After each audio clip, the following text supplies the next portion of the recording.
Bienvenue dans cet épisode 3 où nous allons enfin voir le PHP. Merci Shrim. Ouais, désolé, je parlais un peu trop longtemps. Eh, mais ce serait pas ma casquette, ça? Si, si, j'ai trouvé, je la garde pour le moment là. En compensation du montage de ouf que j'ai fait pour le second épisode quoi. Du coup, j'en profite pour faire une petite pause dans mon hamac, tranquille. Ouais, désolé, hein. Mais bon, au moins t'as pas besoin de me dire le programme, j'ai juste besoin de visionner le début de l'épisode 2. Pour finir sur du PHP avec la déclaration des variables et puis un petit peu de manipulation comme ça, des petites opérations. Allez, on y va? Apprendre avec Shrimp. Nous allons créer un dossier PHP dans www. Dans ce dossier, nous allons créer notre premier fichier PHP. Donc, nouveau, document texte, et on le renomme test. PHP. Merci Christophe. On l'ouvre dans Visual Studio Code et au lieu de s'enquiquiner la vie à retaper exactement la même structure HTML que dans l'épisode précédent, eh ben on reprend le fichier de l'épisode précédent et on fait copier, donc CTRL-C, on retourne dans notre fichier et on fait coller, CTRL-V. On enregistre et là on le teste dans le navigateur internet. Hop, hop, que ce soit PHP ou HTML, à ce niveau, il n'y a aucun changement. On retourne dans notre fichier test.php et là, on va ouvrir notre conteneur PHP. Conteneur PHP, balise PHP, donc plus petit que, point d'interrogation PHP pour ouvrir notre conteneur et donc pour le fermer, point d'interrogation plus grand que. Dans les principaux cours que tu pourras avoir sur Internet, on apprend en premier lieu le Hello World, c'est-à-dire inscrire un texte à l'écran avec une ligne de commande pour prouver qu'on sait coder. Nous, on va faire à peu près la même chose, on va faire un echo. Eh Shrim, je sais faire un écho, écho, écho, écho. Non, pas cet écho-là. On va faire un echo, ça veut dire que on va inscrire du texte dans la page web à l'aide du PHP. Donc on fait echo espace, ouvrez les guillemets, là on met le texte que tu veux, ça n'a aucune importance, et on termine par un point-virgule. Le point-virgule permet de dire à l'ordinateur j'ai fini mon instruction. Je vais faire voir plus tard, si on l'oublie, qu'est-ce qui se passe. T'enregistres, on retourne sur le navigateur internet, on rafraîchit la page et Ça marche pas, Shrimp, ça marche pas. bah non, ça marche pas. Parce qu'en fait, le navigateur internet, il va savoir traduire le HTML, mais pas le PHP. Celui qui sait traduire le PHP, c'est le serveur, et donc c'est WAMP. Donc, on n'oublie pas de lancer WAMP, donc double-cliquer sur l'icône qui est normalement sur ton bureau, parce que sinon, le serveur il n'est pas lancé et il n'est pas prêt d'exécuter ton code PHP. Donc pour exécuter le code PHP, en fait, tu ouvres un nouvel onglet et là tu tapes 127.0.0.1 qui est l'adresse du serveur WAMP. Là, on ajoute /php pour rentrer dans le dossier PHP, entrée. Là, on a toute l'arborescence avec notre fichier test.php. On clique dessus et là, hop, notre echo test a bien fonctionné vu que test est marqué sur l'écran.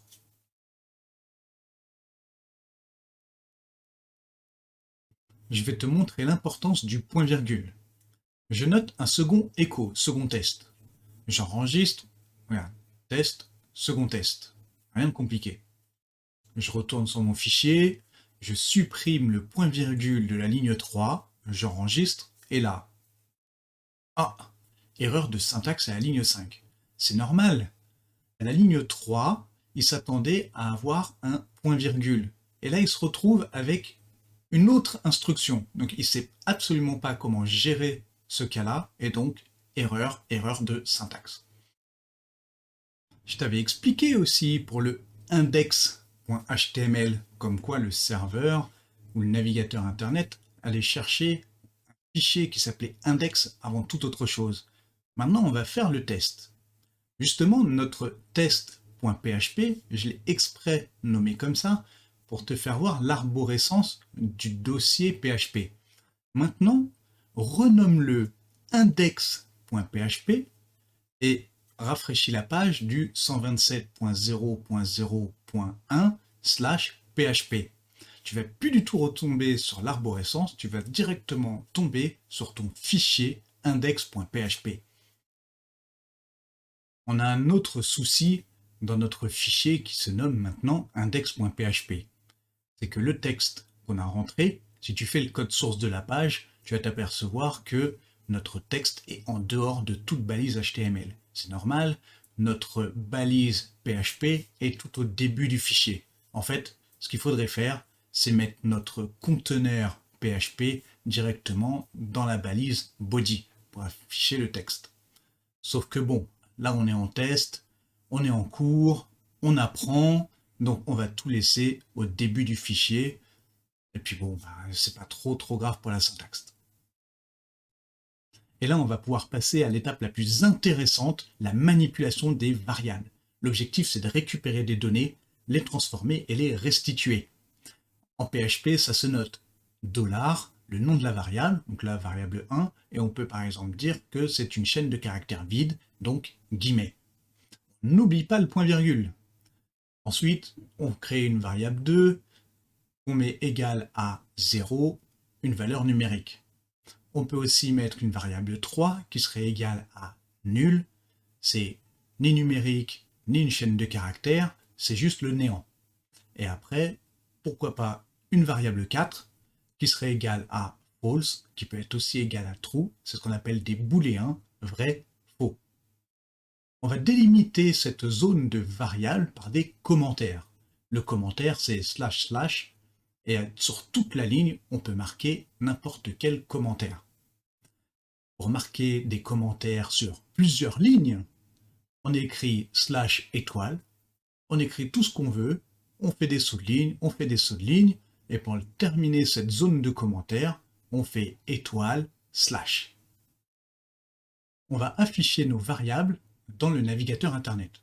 Pour ça, on utilise le echo, le nom de la variable, sans oublier le point-virgule. On va mettre coucou test dans la variable 1, echo variable 1, on enregistre, on va sur le navigateur Internet, et là, coucou test. On va faire la même chose avec variable 2, voilà, 0. Maintenant, on va passer aux opérations. Hop. Avant de passer aux opérations, après avoir vu le rendu de cet épisode, je vais t'expliquer comment marchent les variables et la mémoire de l'ordinateur. Pour stocker les variables, l'ordinateur utilise la RAM, comme vu lors de l'épisode 1. La RAM, c'est la mémoire à court terme de l'ordinateur. Elle est vidée dès que tu redémarres le PC. C'est donc l'endroit idéal pour mettre les variables, qui ne sont que temporaires. Oui, elles ne servent que quand tu fais fonctionner ton programme. On va symboliser ça par un espace violet, parce que le violet, ma chérie, elle adore ça. Et dans toute cette RAM, on va en prendre qu'une partie, le cadre noir. Sinon, ça fait un peu trop grand pour l'exemple. On sépare en 8 et on met un nom pour chaque case. Variable 1, variable 2, variable 3, variable 4, variable 5, variable 6, variable 7 et variable 8. Voilà, on a instancé nos variables, comme j'ai fait avant cette petite interlude. Maintenant, on va mettre 1, 2, 3, 4, 5, 6 dans la variable 1. Comme vu précédemment, on met variable 1 égale 1, 2, 3, 4, 5, 6. L'ordinateur va mettre ce qu'il y a après le égal dans la variable 1. Et hop, il y a 1, 2, 3, 4, 5, 6 dans la case variable 1 de la RAM. Ensuite, on va mettre coucou dans variable 2. Donc, variable 2 égale coucou. Ça, c'était juste l'exemple pour les chaînes de caractères. Et là, si je fais variable 7 égale variable 2, que se passe-t-il? L'ordinateur va traduire ça par « mets la valeur de la case variable 2 de la RAM dans la case variable 7 de la RAM ». Donc, hop, ni une ni deux, l'ordinateur prend le « coucou » et le met dans variable 7, à la manière d'un copier-coller. Maintenant, on veut mettre coucou dans la variable 4. Et on a le malheur d'écrire variable 7 égale variable 4. Eh bien, l'ordinateur va mettre la valeur de la case variable 4 dans variable 7. Ah non! Variable 4 est vide! Donc maintenant, variable 7 est vide aussi. Tout ce qu'on a réussi à faire, c'est un smiley qui se moque de notre erreur. On en vient aux opérations que je voulais aborder avant. Mais avant de passer au code, j'explique par un dessin. Je prends variable 5 et je mets 0 dedans. Hop, 0. Maintenant, je fais variable 5 égale 1 plus 1. 1 plus 1 égale 2. Donc c'est comme si je faisais variable 5 égale 2. L'ordinateur fait déjà toutes les opérations qu'il y a après le égal, puis il met le résultat dans la case qu'il y a avant le égal. Et donc là, dans la case variable 5, maintenant, il y a 2. Ensuite, on prend la variable 7. Si je mets variable 5 plus 1 dedans, comment l'ordinateur interprète ça? Eh bien, il va regarder ce qu'il y a dans la case variable 5, puis la remplacer dans l'opération. On obtient donc au final 2 plus 1 que l'ordinateur va mettre dans la case variable 7. Bim! La case contient 3 maintenant. On reprend la variable 7 et on fait variable 7 égale variable 7 plus 1. On suit le même schéma. L'ordinateur regarde ce qu'il y a dans la case variable 7, puis la remplace dans l'opération. On a 3 plus 1, ce qui est égal de mémoire à 4. Ensuite, l'ordinateur met ce résultat dans la variable 7. Et hop, il y a 4 dans la case. Voilà pour l'explication en dessin. Ce sera plus facile pour comprendre la suite.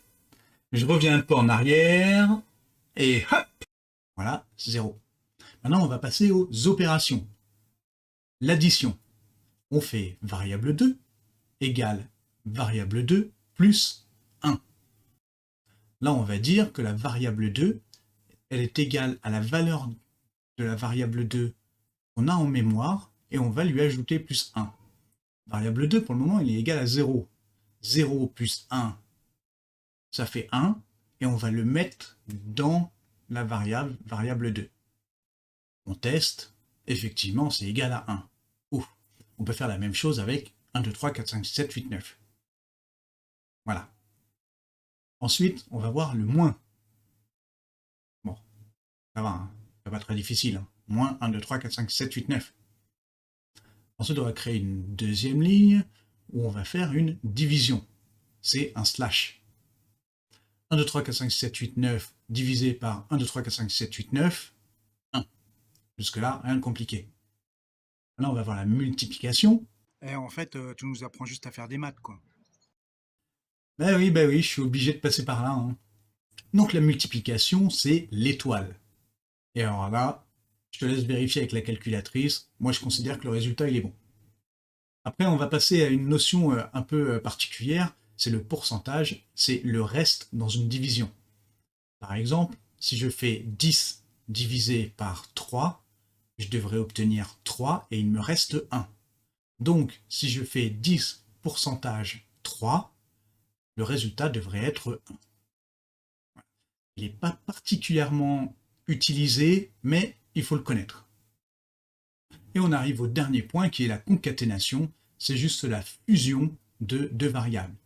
Variable 1, variable 2, fusion! Voilà. Qui se traduit par un point. Donc là, on va faire variable 1 égale A, variable 2 égale, et là, on va mettre variable 1, point 1, variable 2. On enregistre, on regarde, et ah, une belle phrase. Alors, on peut aussi modifier. Là, je supprime le égal, et là, je mets variable 1, point, ouvrez les guillemets, espace égale espace, guillemets, point, et ça donne le même résultat. En fait, il y a deux méthodes pour écrire des concaténations. On peut mélanger des variables avec des chaînes de caractères, il n'y a aucun souci.